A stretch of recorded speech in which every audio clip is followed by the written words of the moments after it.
আজলামু, তার চেয়ে বড় জালেম আর কেউ নাই। আজলামু ইসমে তাবদীলের সিগা, সুপারলেটিভ ডিগ্রি যুক্ত শব্দ এটা। মিম্মান ইফতারা আলাল্লাহিল কাযিবা, কেউ যদি আল্লাহ সম্পর্কে কোনো বিষয়ে মিথ্যা আরোপ করে। এখন আল্লাহ সম্পর্কে মিথ্যা আরোপটা কেমন? আর একটু বাড়াই দেন তো, হালকা করে বাড়াই দেন। আল্লাহ সম্পর্কে মিথ্যা আরোপ বলতে কি বোঝায়? এখন আল্লাহ সম্পর্কে মিথ্যা আরোপ মানে এটা না যে আল্লাহকে অস্বীকার করতেছে। এটা এখানে এই আয়াতের শব্দগুলার বাচনভঙ্গিটা এমন, আল্লাহ সুবহানাহু ওয়া তাআলা বলতেছে আল্লাহ সম্পর্কে মিথ্যা আরোপ, যেমন আল্লাহ একটি হুকুম করেছে, কেউ যদি মনে করে না এটা আল্লাহ হুকুম করে না, এটা আমাদের উপরে চাপিয়ে দেওয়া হয়েছে, অথচ কোরআনের ভিতরে স্পষ্ট আছে এবং এটা জানে, এটা বুঝে। কিছু মানুষ এরকম আছে না নাই? কথা বলেন না, আছে না নাই? আছে। মানে সব জানে, আবার নিজে খুব জানলেওয়ালা, আরেকজনের কাছে বোঝানোর চেষ্টা করে, আরেকজনের কাছে ওয়াজ নসিহত করে, কিন্তু নিজের কাছে আমল নাই। এরকম আছে না নাই? আছে। এখন আল্লাহ সুবহানাহু ওয়া তাআলা এদের বিষয়ে, এই লোকগুলার বিষয়ে সূরা বাকারার 146 নম্বর আয়াতের মধ্যে বলতেছে ইয়ারিফুনাহু কামা ইয়ারিফুনা আবনাহুম, এরা নিজেদের সন্তানকে যেভাবে চিনে, এ আমার সন্তান, আমি তাকে যেভাবে চিনি সন্দেহ ছাড়া, ভুল ছাড়া, ঠিক সেভাবে আমার যত নবী রাসূল এসেছে, যত কিতাব এসেছে এবং ওই কিতাবের ভিতরে কি বলা আছে এ সম্পর্কে এরাও ভালোভাবে জানে। জানার পরেও এরা কি করে? এগুলাকে অবজ্ঞা করে চলে, মিথ্যা আরোপ করে, এগুলাকে ডিনাই করে চলে, এগুলাকে হে প্রতিপন্ন করে। এজন্য আল্লাহ রাব্বুল আলামিন বলতেছে যে আমার প্রতি মিথ্যা আরোপ করা, এটা হচ্ছে আল্লাহর প্রতি মিথ্যা আরোপ করা। যে আল্লাহ হুকুম করেছে একটা, কিন্তু বলে যে এই হুকুম চলবে না। যেমন ইসলামী শরীয়তের বিধান হচ্ছে যখন চুরি করেছে প্রমাণিত হয়েছে হাত কেটে দিতে হবে।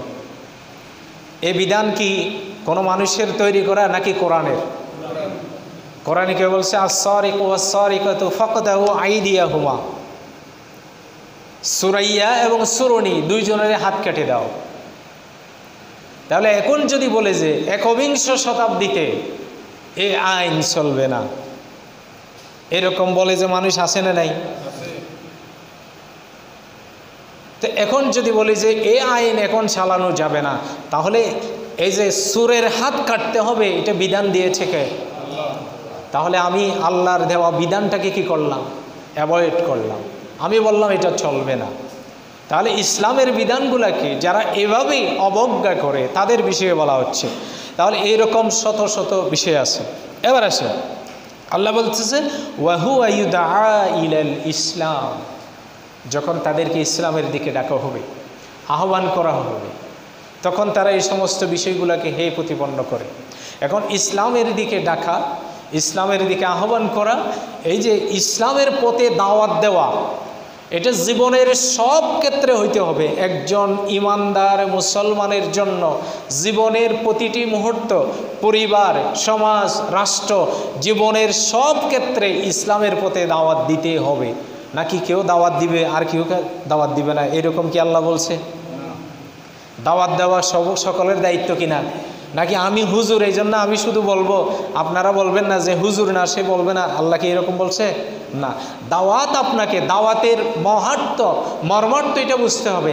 দাওয়াত আপনাকে আগে আপনার পরিবার থেকে দিতে হবে। এটাই শিখাইছে বিশ্বনবী মুহাম্মদুর রাসূলুল্লাহ সাল্লাল্লাহু আলাইহি ওয়াসাল্লাম। কেমনে? আমরা তো দাওয়াতের মর্মার্থ বুঝি না, দাওয়াতের মহত্ব বুঝি না। দাওয়াত কেমনে দিতে হবে? যেমন ধরেন ক্বালা রাসূলুল্লাহ সাল্লাল্লাহু আলাইহি ওয়াসাল্লাম, আপনার হযরত ওমর ইবনে শুআইব আন আবিহি আন জাদ্দিহি ক্বাল, হযরত ওমর ইবনে শুআইব রাদিয়াল্লাহু তাআলা আনহু নিজের বাবা থেকে, তার বাবা থেকে একটা হাদিসে এসেছে রাসূলুল্লাহ সাল্লাল্লাহু আলাইহি ওয়াসাল্লাম ইসলামের প্রাথমিক দাওয়াত একেবারে বাল্যকাল থেকে কিভাবে দাওয়াতমুখী করতে হবে একজন মুসলমানকে, পরিবার থেকে কিভাবে দাওয়াত দিতে হবে, সেই প্র্যাকটিসে আমাদেরকে শিখাচ্ছে মুরু আওলাদিকুম বিসসালাহ। কে বলছে? তুমি তোমার সন্তানদেরকে নামাজের দাওয়াত দাও, ডাকো। এখন ডাকতে হবে কেমনে? দেখেন শিখাই দিচ্ছে যে ওয়াহুম আবনাআ সাবঈ সিনিন, যখন তার বয়স 7 বছর হবে তারে নামাজের জন্য ডাকো। এরপর বলেছি কি ওয়াদরিবুহুম আলাইহা ওয়াহুম আবনা আশার, যখন বয়স 10 বছর পূর্ণ হবে, আপনি যখন নামাজের জন্য যখন ডাকবেন, যখন আপনার কথা শুনবে না তখন মাইর শুরু করেন। কার কথা? মুহাম্মদুর রাসূলুল্লাহ সাল্লাল্লাহু আলাইহি ওয়াসাল্লাম। আচ্ছা, এই হাদিসের শিক্ষা কি? রাসূল সাল্লাল্লাহু আলাইহি ওয়াসাল্লাম বলেছে যে যখন 7 বছর হবে দাওয়াত দিতেই থাকো, বলতেই থাকো, বলতেই থাকো। যখন 10 বছর পূর্ণ হবে যদি নামাজে না আসে কি লাগাইতে হবে? কথা বলেন না, কি লাগাইতে হবে? মায়ের লাগাইতে হবে, এটা হুকুম। তাহলে মাঝখানে কয় বছর?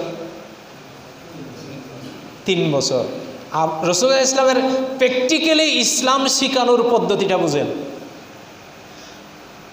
যখন 7 বছর পূর্ণ হয়েছে দাওয়াত দেওয়া শুরু করে, ছেলে মেয়েকে নামাজের জন্য ডাকেন।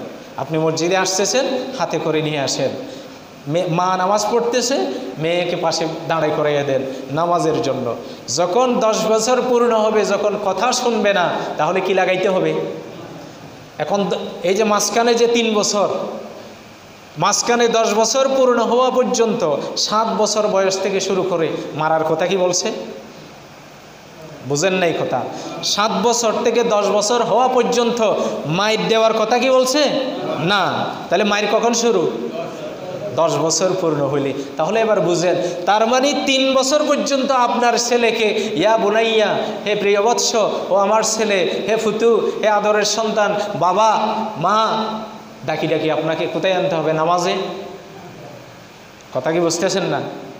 নামাজে আনতে হবে, আপনাকে ডাকি ডাকি আনতে হবে। কিন্তু দুঃখের বিষয় আমাদের বাংলাদেশে, আপনারা তো অনেক সময় দেখেছেন যে আরব কান্ট্রিতে ওই যে ছোটো ছোটো বাচ্চারা মসজিদে দৌড়াদৌড়ি করে, খেলা করে না? ওই যে নামাজ পড়তেছে, সামনে দিয়ে দৌড়াচ্ছে কাতারে, এদিকে সেদিকে, যার নামাজ সেই পড়তেছে ওখানে। কিন্তু আমার দেশে হইলে ওই বাচ্চাগুলারে কি বলে যে তুই নামাজ পড়তে আসছিস, তোর বাবা আসছিল জীবনে নামাজ পড়তে, এইরকম দমক মারে কি মারে না? মাঝে মাঝে এখানে কিছু আমাদের ছোটো ছোটো ছেলেগুলা আসে, আমার কিন্তু খুব ভালো লাগে। এরা যে দুষ্টামি করে এটা আমার ভালো লাগে। হয়তো অনেকে বিরক্ত হয় না, আপনি বিরক্ত কেন হবেন? রাসূলুল্লাহ ইসলাম মসজিদে নামাজে ইমামতি করতেছে, সাহাবায়ে কেরাম ওয়াক্তিয়া নামাজ পড়তেছে, হাসান হুসাইন ফিটের উপরে বসে আছে, বিরক্ত হয়েছে? কথা বলেন না। তাও ওয়াক্তিয়া নামাজ পড়াইতেছে, অসংখ্য হাদিস আছে এরকম। কিন্তু আমার দেশে হলে যে এক আষাঢ় দিয়ে ওইটারে শেষ। তাহলে আমরা কি শিক্ষা দিই? আবার কিছু বাবা মা এরকম আছে যে ছেলেকে ডাকতেছে 7-8 বছর হয়েছে, মানে সব কথা বলতে পারে, সব কিছু বুদ্ধিমান হয়েছে, মানে 7-8 বছরের ছেলে নামাজের জন্য একবার ডাকছে, উঠে নাই। দ্বিতীয়বার ডাকছে, এখনো উঠোস নাই। তৃতীয়বার ডাকতে হয়েছে, ওখানে গিয়ে মাইর শুরু। এরকম আছে না নাই? তা আপনারে 8 বছর 9 বছর বয়সে কি মারার জন্য বলছে? না। তখনও আপনি সুন্দরভাবে ডাকবেন, বাবা নামাজে আসো, মা নামাজে পড়ো। 3 বছর পর্যন্ত কোনো ধমক দেওয়া যাবে না নামাজ।